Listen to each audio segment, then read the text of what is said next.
I knew the exact moment the air in the dining room turned acidic. My mother's fork clicked against her plate. Soft, intentional, deadly. My father didn't look at me when he spoke, as if eye contact might grant me dignity. "You've become a useless failure," he said. "At your age?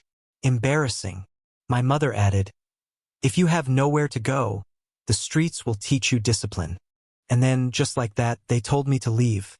It was Thanksgiving. A day for gratitude. A day for family. I'd flown across the country because they'd insisted we want to reconnect. I should have known better. But hope is a stubborn, stupid thing. I didn't argue.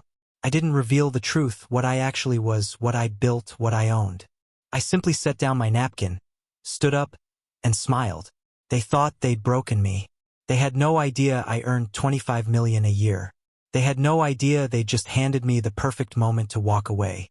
I left the house with only my coat. The door slammed behind me like a gunshot. There was a time I thought my parents' approval was oxygen. They'd raised me on conditions, straight A's, scholarships, perfection carved into bone. Love was something they gave only when others were watching. When I got my first job offer at 19, they said I was lucky.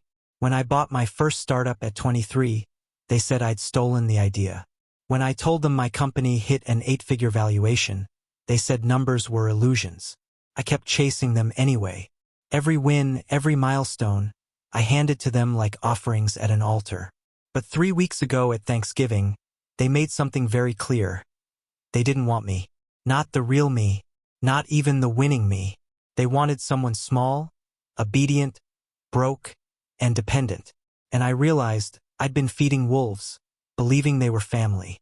The signs were always there. The way they praised my cousin's mediocrity while ignoring my success. The way they only called when they needed money. The way they asked what I earned with hungry smiles and narrow eyes. But the moment I truly saw it, the moment it clicked, was that night as I walked away from their house, the cold biting through my shirt. They hadn't thrown me out because they thought I was a failure. They'd thrown me out because I stopped giving them access. I'd stopped paying for their vacations. Stopped sending them emergency checks. Stopped letting them treat my life like their private ATM. Thanksgiving wasn't about gratitude. It was about punishment. Good. Because I was done playing the dutiful son. I didn't tell anyone what happened. Not my team. Not my friends. Not the board. I sat alone in my penthouse that night, floor-to-ceiling windows reflecting a man they no longer owned. And I made a decision. Not out of anger.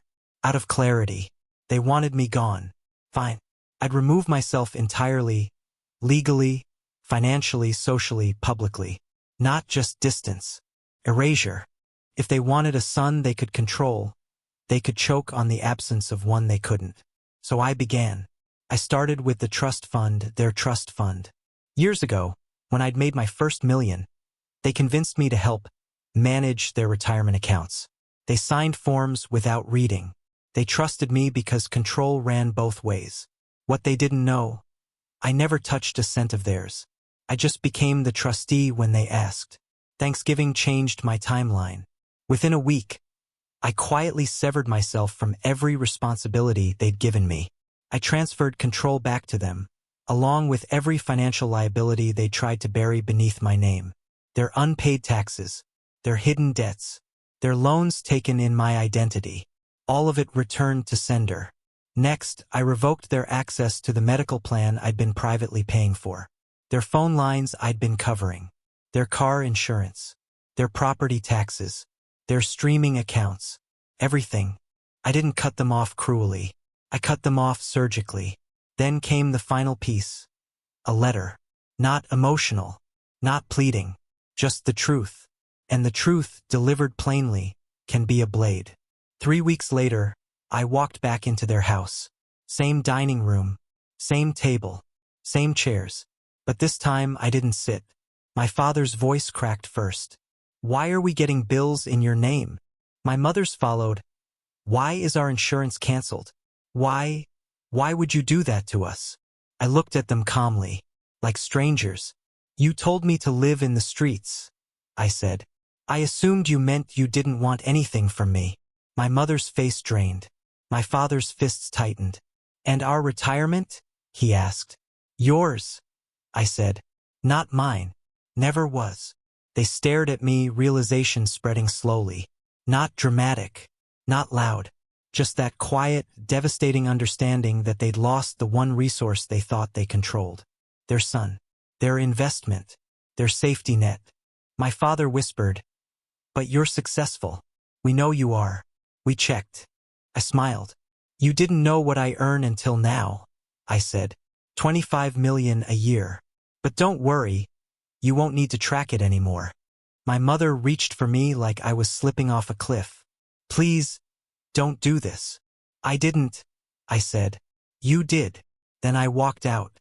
And this time, the door didn't slam behind me. I closed it gently. Even mercy can be quiet. I don't hate them.